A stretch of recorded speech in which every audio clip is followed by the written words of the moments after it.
Hi guys, and welcome to day 9. And I'm really ready for Friday. I really need to organize and do better next week because I really left everything to the last minute this week. But today I just wanted to start with a dark background and see what I could do. I really like that aesthetic, just with the really dark background, and I knew I wanted to paint a flower, so I found a photo of a rose.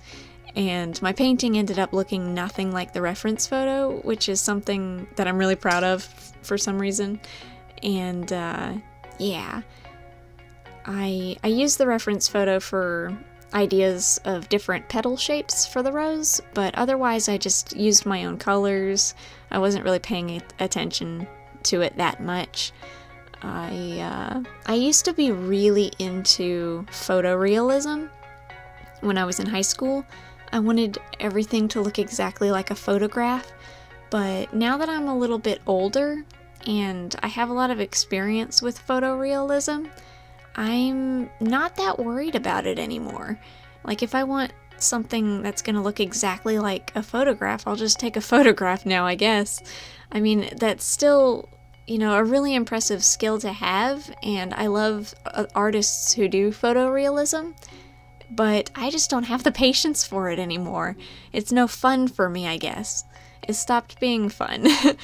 I used to do a lot of portraits in graphite, just of photorealistic people, and it was really therapeutic and really soothing and calming to work on, but it stopped being fun for me a few years ago, so now I just kind of do my own thing. I still use reference photos a lot. It's really helpful if you need to know specific shapes of things, or ideas for, I used ideas for the petal shapes and stuff, but otherwise I just kind of winged it. The leaves on the reference, I don't know if there were leaves on the reference photos, but I just kind of sketched the leaves in and didn't really worry about it all that much. It's just practice. It's just for my sketchbook. And I think this whole picture is a really good example of the ugly phase, because in the beginning, it felt like it was going to fail. I just knew it was going to be a fail. I could just feel it. Just the first layer went down. I used a gray, a tinted gray, for the first layer of petals. And I always start with the dark, I started with a gray this time, but then went in with my darkest color to kind of fill in the shadows, and then worked my way outwards to the highlights. And by the time I got to the highlights, I liked it a lot better, and I was really happy. I was really happy with it at the end. I don't know if I like the composition of it, with the rose just smack dab in the center of the page. This sketchbook is kind of an odd shape. It's a regular shaped sketchbook, but it doesn't fit into the frame of my camera all that well.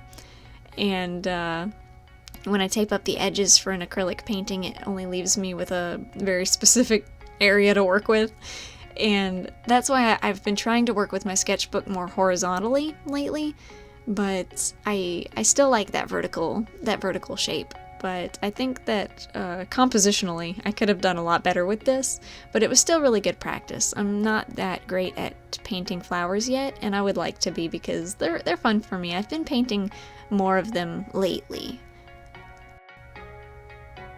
If anybody has an idea or a suggestion for something they might like to see me do, like a challenge or I don't know, just like a subject that I could paint maybe, feel free to leave it down below, and if it looks like fun to me, I'll try to do that.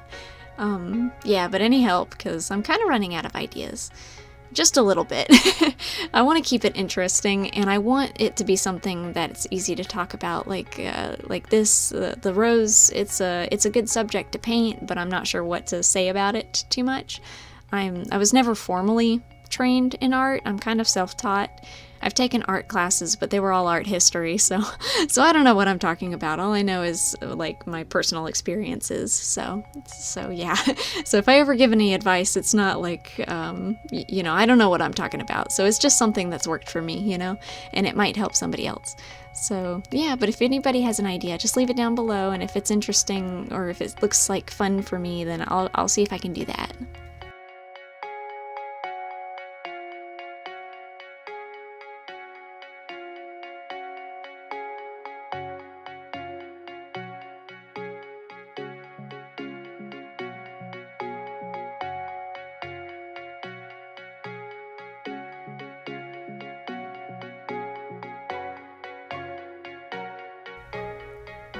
So yeah, this was just a really quick painting today, but I've already started filming Friday's video, and I can't wait for that because I'm so excited about it. It's the cutest thing I've ever painted. At least I think so. But I guess I'll go ahead and go. So thank you guys so much for watching, and I'll leave all of the information in the description box below, and I'll see you guys tomorrow with another video. Bye!